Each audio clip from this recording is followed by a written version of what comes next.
So we have a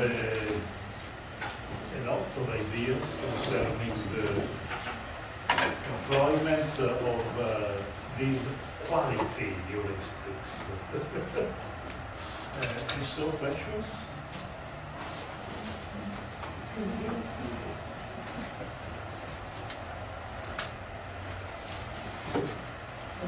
Emilia. The question is about maybe some better question. Yeah, the best question.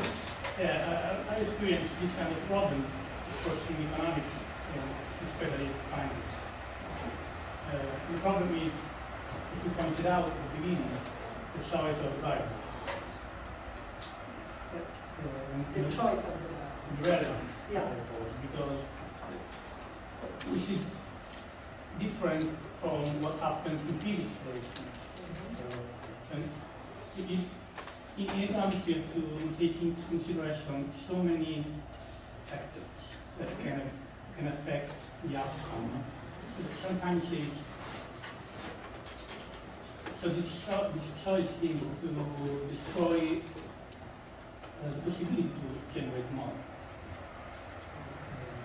In the sense that you never know when one relevant variable is left out.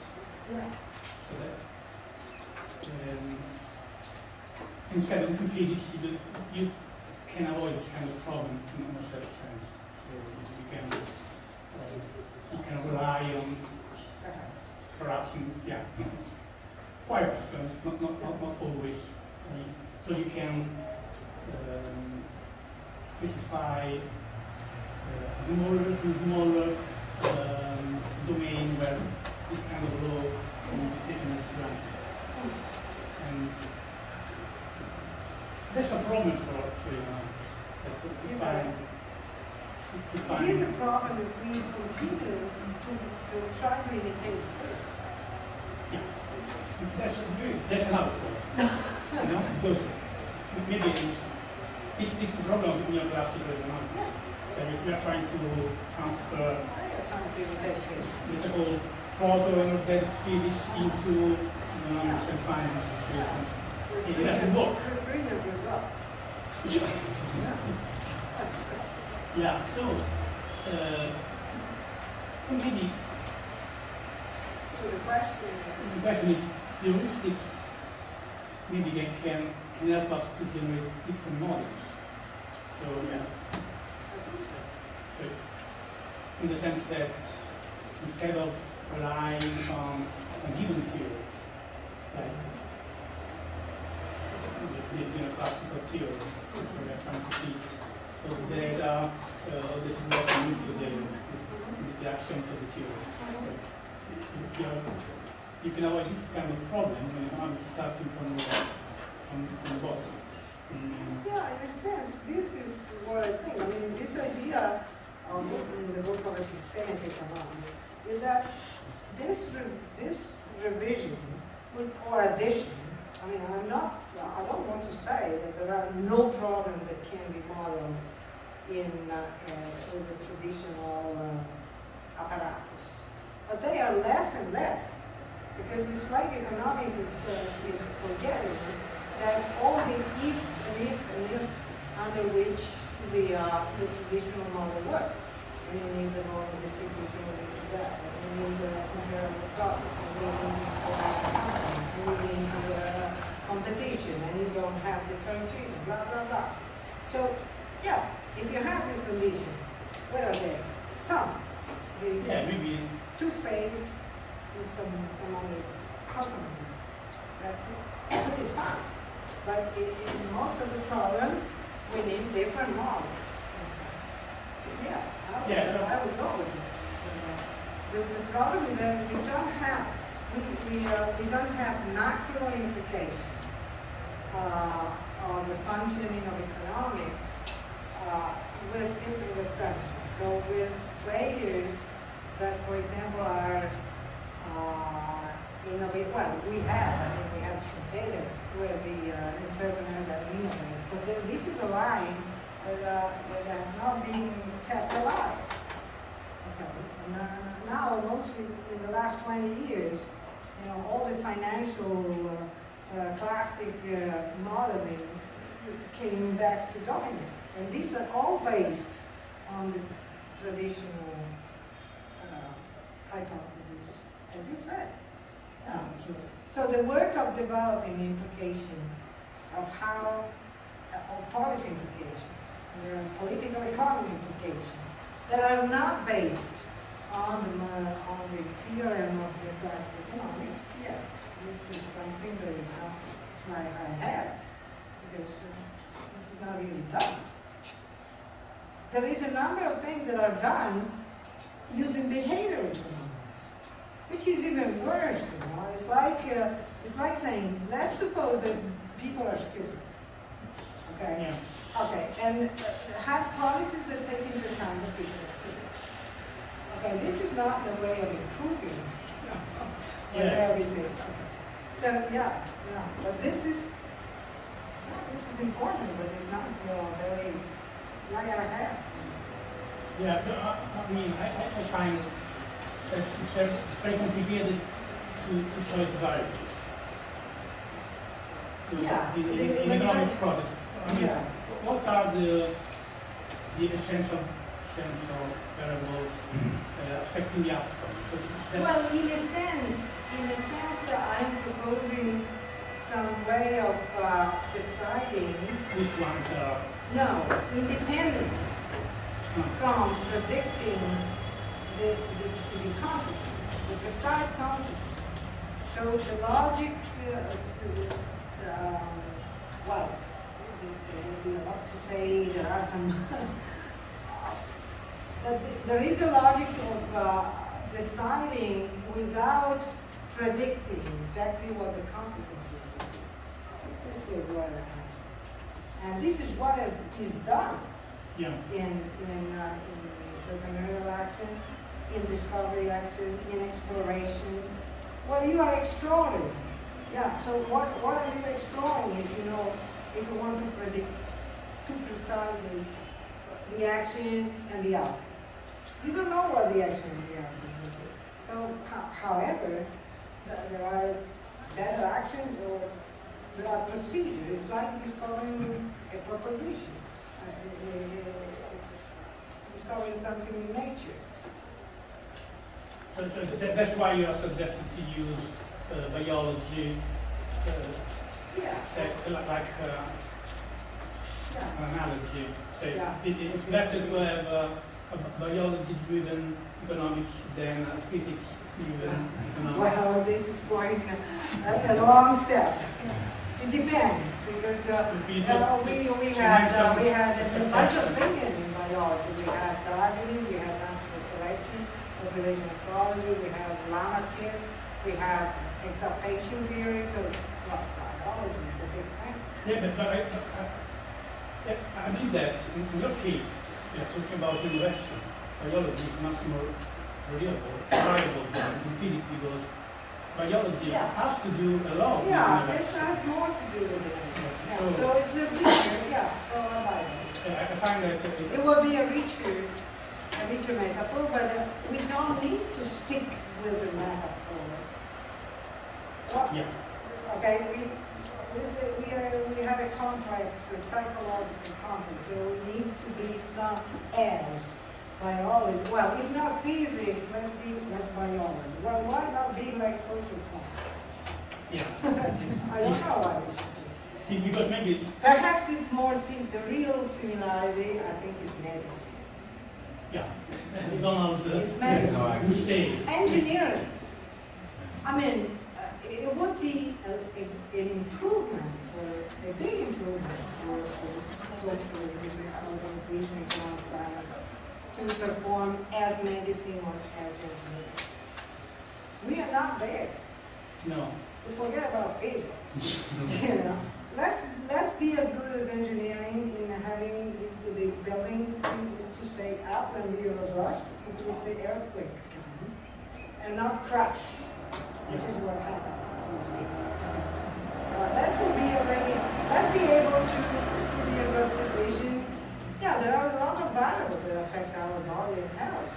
But this is a logical conclusion. The fact that there are a lot of variables does not mean that we are unable to do anything. We are able to cure and to. So why should not be able to cure some of the economy? Because we don't have the proper reason. Yeah. We don't have the proper reason. That's the point.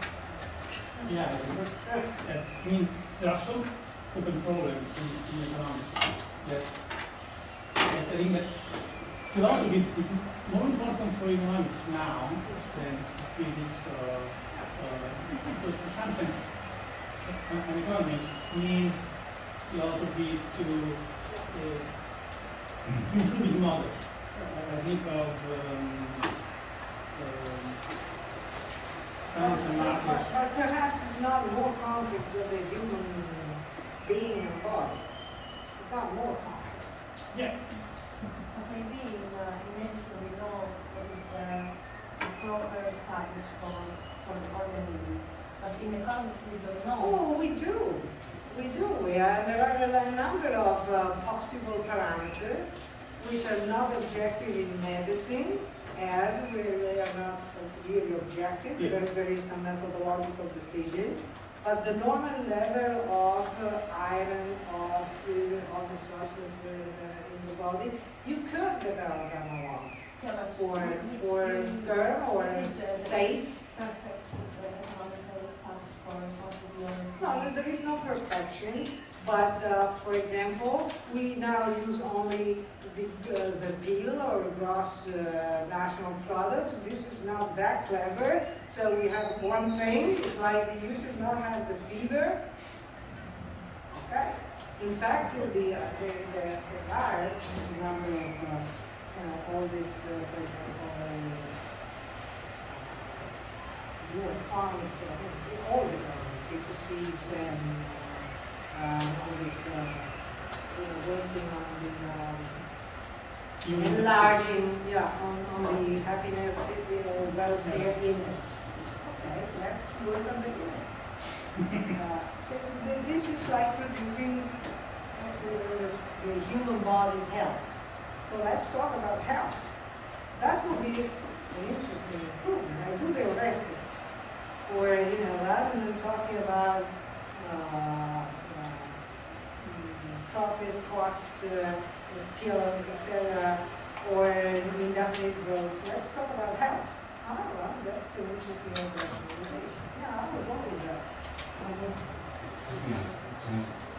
We're talking about health, and you said before we should be medicines, and this means that we should be also able to prevent, for example, so. crisis situations. So.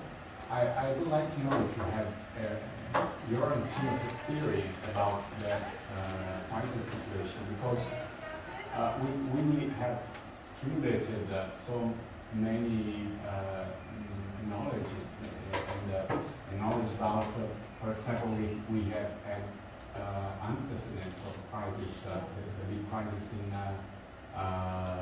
29, and then why, and we also improve in managing, for example, risks, and risk management too. And why, in your opinion, crisis happens? We never get let's talk over dinner. But your idea. But one idea, even the idea to shift from foresight and prediction to prevention, which is one of the basic heuristics for in front of risk, is not so popular. As simple as it is. So engineers, I'm not going to predict exactly which days the earthquake will occur. Okay? They are doing some zoning, some probability of occurrence. In the L'Aquila earthquake, we have a lot of signals from the civil protection. I know the story very well. And also in economic crisis, we had prominent economists that predicted even you know, the economic, standard economic approach to prediction is to predict too much and not be honest in saying, okay, we cannot predict when and what time and how and what the crisis will come. So let's make some zoning, let's make some robust institutions so that if that happens, this will be resistant. Yeah. There is no, this kind of reasoning is not present. Yeah. I mean, is improving. For instance, I will mention Didier Chaunet, who wrote a book 2003 titled Why the Market Crash? Yeah. And his response is based on the idea of resilience. Resilience. Yeah. Resilience. Yeah, And it's very, close to Rome. yeah, Close to Rome. yeah. In fact, it's an emerging trend is about resilience. But you need 2 or 3 strong hypotheses to sustain resilience. For instance, you have to conjecture that you can pass from micro to macro levels and But from resilience markets. is, in fact, is one tendency that goes in this direction. You know, we as engineers, resilience comes from the materials. you Yeah. know? From aircraft, yes. From aircraft. There were, I'm not sure because I'm not researcher in economics. There were also some signs in the economical theory in the last decades. Because there was Minsky, Yeah. Yeah. the neoliberal paradox, the problematicity of the new financial products like subprime derivatives. I've seen a book of 1989 that was the title Rulage, not a dark publisher. Rulage that was the end of finance. And the last chapter was the dangerosity, the possible warning. However, so to come back to the heuristics, because you know we can open up this discussion on that. No, but this is But to related come to the back heuristics. to the heuristics, I think we always find some guys who have predicted. The problem is that we should not rely so much on prediction. Because you, in economics, you didn't respect scientific disagreement, the epistemic tolerance, and the problem of unifying conflicts. Because this is a problem of human sciences. On this idea of prevention, I'd like to tag on to this interesting discussion because I'm a little worried about that. It's already been broached, but when the systems become very complex, take your transport plane, the C-130 example. It was just very lucky that they were able to get sufficient causal information in that case. Today's planes are so complex, you can't figure out in time what's going on. Charles Perrow has his book Normal Accidents and several other works of a related sort, arguing that complex technological systems are so complicated that we can't figure out in time to avert the crisis. And I think one could argue that the economic system is at least equally complicated. And so how can we prevent crises without prediction? Because if you take some action, don't you have to be able to know something about the consequences of that action? I mean, one point that Perrow makes is, in fact, even security measures, although they, it's a double-edged sword. They may well address well-known difficulties that can arise, like with the backup mechanisms in nuclear power plants. So that if you have a leak in one place, or a valve that fails, or a pump that fails, you have backup systems. And so sort of predictable difficulties you can handle. But with the complexity, you open up new avenues that nobody, there's just so many possibilities. It's like your example of the traffic control. There's so many possibilities we can't possibly consider. That's fine, but you know, in fact, I am not of the type of trust at all. Okay, yeah, well, I will consider this disagreement, another man, precisely for this attitude.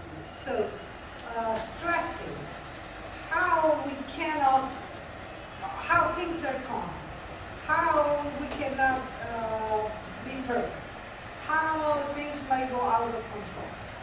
Fine, but so between doing nothing, because everything is so complex, and finding some rational strategy for solving the problem, I would go for this. Rather than saying, things are too complex. I would prefer that engineers and this guy in the aeronautica are breaking their hand every day in how to make sense of their very complex aircraft, rather than saying they are too complex. So that's good. Yeah, in fact, That's a problem. That's carry, why I carry your usually point. disagree with Charles. Yeah, well, you can carry your point about prevention further, I think, in that studying crises of this kind, at least in some domains, this is very popular, so popular that it may be a fad, but finding that the distribution of these over time is not Gaussian, that there's There are some power law neat distributions. examples, for example. And so that can, if we expect that these disasters might happen more often than a Gaussian normal distribution would suggest, then that suggests other measures of prevention than the usual ones. So, something that so this might plays in be your favor. rather practical. I would say that the multifunctional, let's stay on my field, my field, rather than a firm like Olivetti was more robust than modern. Clearly so. Because it was multifunctional. It was not, in this sense, I have nothing against finance, but it was not only doing finance. It was not forgetting that it was making planes right there. It didn't forget that it had some territory. It had a multiple function. That's why it's more difficult that a firm like that always disappear. Is put into crisis or is sensitive to crisis than globalized firm. That's also statistically confirmed because despite all this talk about the crisis, there was much more resilience. Many firms that were not so globalized and were more multifunctional are the ones who were resisting in media is not better. No, definitely not. Definitely not. And all the things. I have a question. I endorse your perspective, of course, because there is this emphasis on quality, rational heuristics, and so on.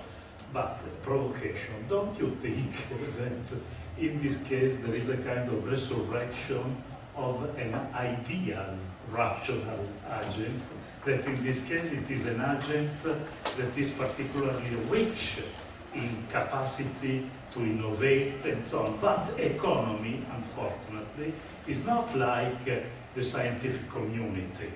It is widespread everywhere. Unfortunately. And unfortunately, because there are many agents that are not rich in heuristics. They use frugal heuristics. Yes. Because, for instance, they say, okay, I will put my son in the parliament, I will get funds from the state, and I will make economy. That is a parasitic way of thinking to economy. So I endorse, of course, I agree with you. I think that economy needs more innovation, but it is also, there is also an idealization. Well, it's more a difference between prescription and description. You are playing you are playing the Simon kind of, or behavioral studies part. You are saying people are not behaving in this way. Fine, but people could behave at the best of their possibility. Yes, it's not like suggesting to be omniscient. So I'm not go that far. They could behave at least a good scientist, we are real, perhaps we are not good scientists, but at least we try. So if we reason like Charles Perrault, we should say the world is so complex. So why bothering with all this method, etc.? Because we know that it's imperfect and that the theory may be false. So why so? It is clear. So But it was a skeptical provocation. So I think that the day was very rich because we afforded the heuristics from many perspectives already. So thank you for your participation, to the people that presented their papers, and see you tomorrow morning. Do you have more suggestions? No. Tomorrow is a strike, unfortunately. Okay, so if you want to stay here, you have to by bus. I mean camping. smart heuristics. Buses, Autostop. subway, Subway? So it's transport. transport. So it's the strikes start 8:30 in the morning till 5 in the morning, then in the afternoon. And then from 5 to 8 in the afternoon it's possible to take buses and subways. But anyway, we start at 10 o'clock, so it is possible to reach Milan, Mirafiori, walking, swimming. Yeah. It's at 10 o'clock. Just, you have to use smart heuristics to find a way to arrive to Milan. Okay, so thank you.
Io frugal entrepreneur.